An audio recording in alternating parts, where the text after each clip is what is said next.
Bismillahirrahmanirrahim. Assalamualaikum warahmatullahi wabarakatuh. Mengingat makin beratnya beban ke depan, makin beratnya globalisasi, tantangan semakin banyak, di mana tuntutan ekonomi semakin tinggi, beban orang tua, anak muda semua punya beban. Orang tua punya beban untuk menyekolahkan anaknya, memberi pendidikan yang baik. Begitu juga anak muda punya tanggung jawab untuk menentukan masa depannya sendiri.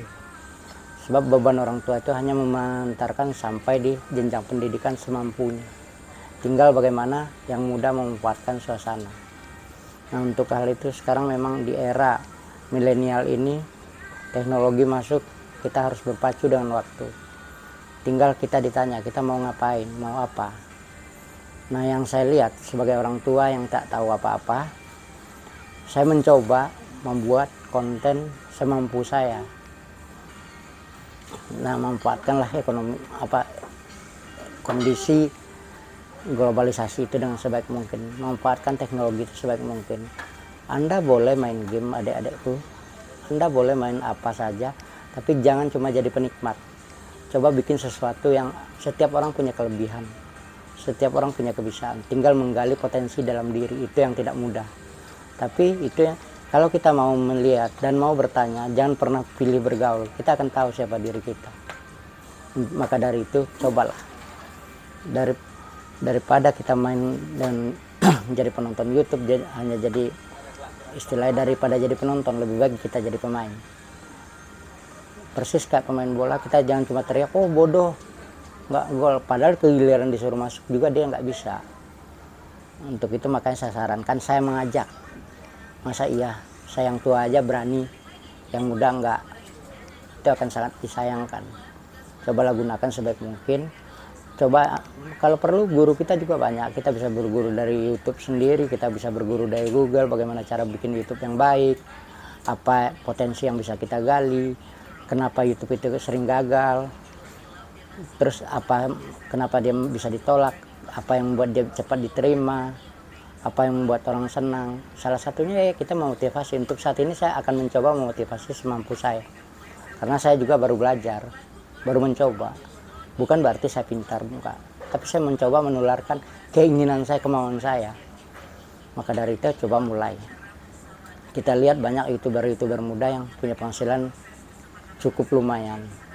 Memang kita dalam artian kita memang mencari duit, tapi mencari duit itu dengan cara yang enak. Kita nggak kemana-mana, tapi wawasan kita bertambah, bisa mengajak orang untuk yang kehilangan istilahnya kehilangan pikiran mau kemana, yang dalam kebingungan, coba kita tuntun, ayo kita jalan bareng. Sebab di dalam dunia YouTube itu tidak ada persaingan, tinggal pintar-pintarnya kita mencari bahan. Bisa kita lihat sesuatu apa yang lagi rame, coba sikapi. Cuma salah satunya jangan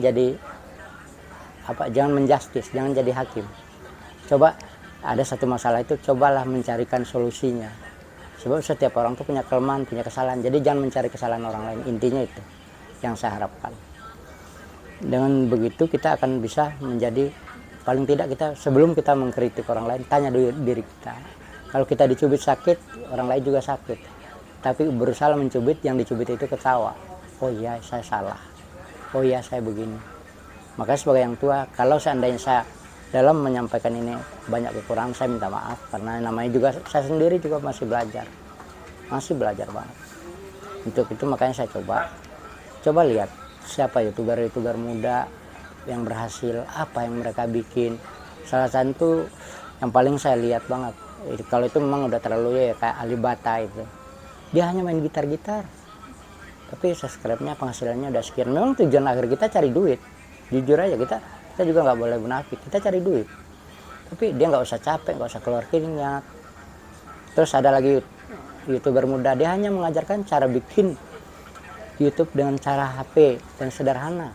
Modal 100.000 bisa jadi youtuber. Itu kan sangat kreatif sekali. Nah, rata-rata orang kita itu, anak muda sekarang tuh, dia punya HP yang lebih canggih-canggih, iPhone. Kenapa tidak digunakan dengan baik? maksudnya silahkan untuk main, tapi cari juga duit sendiri, jangan lagi bebanin hanya untuk beli kuota masih merengek, jangan untuk beli kuota kadang-kadang masih kebingungan. Gunakanlah itu sebaik mungkin. Sebab teknologi yang ada saat ini persis kayak pisau silet, nggak ada bedanya.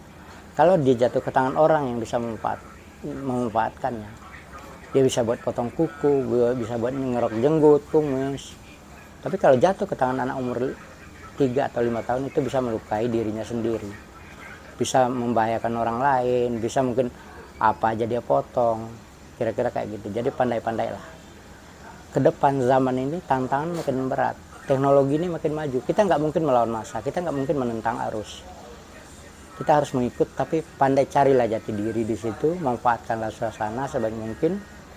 Terus jangan lupa, di samping kalau Anda berhasil itu bukan karena kepintaran Anda, bukan karena canggihnya Anda, bukan, itu hanya berkah dari Allah. Jadi secanggih apapun, jadi siapapun kita, jangan lupakan yang memberikan kita hidup, yang memiliki alam semesta, yang memberi kita rezeki. Itu yang penting, itu saya tekankan. Kalau kita masih bisa mempertahankan itu, insya Allah kita juga nggak jadi sombong, kita juga nggak jadi arogan, dan kita tidak akan menjustis orang lain. Bikinlah suasana itu jadi adem. Bagaimana caranya? Ya itu setiap orang kan punya cara sendiri, punya gaya sendiri. Cuma yang penting itu dekatkan diri sama Allah, minta petunjuk supaya kita tetap dibimbing sehingga kita jadi disukai. Ya caranya jangan menjustis orang lain, jangan pernah menyalahkan, karena hakim yang maha benar itu ya hanya Allah. Penilai yang paling baik itu hanya Allah. Manusia ini apalah, buntut-buntutnya dari hidup itu dia akan mati, dan setelah mati akan jadi pertanggungjawaban semua. Kalau seandainya kayak saya membawakan satu acara dengan cara yang salah, mengajaknya ke jalan yang benar atau disalahgunakan, itu pertanggungjawabannya berantai. Setelah saya meninggal itu akan dipertanggungjawabkan. Nah itu makanya saya minta hati-hati, generasi muda jadi apapun Anda, jangan lupakan Tuhan, dekatkan diri, hargai orang tua. 2000 years later. Sebagai orang tua, mungkin itulah pesan, ajakan, imbauan dari saya untuk adik-adik saya generasi muda yang mempunyai kemampuan secara finansial, gunakanlah sebaik mungkin.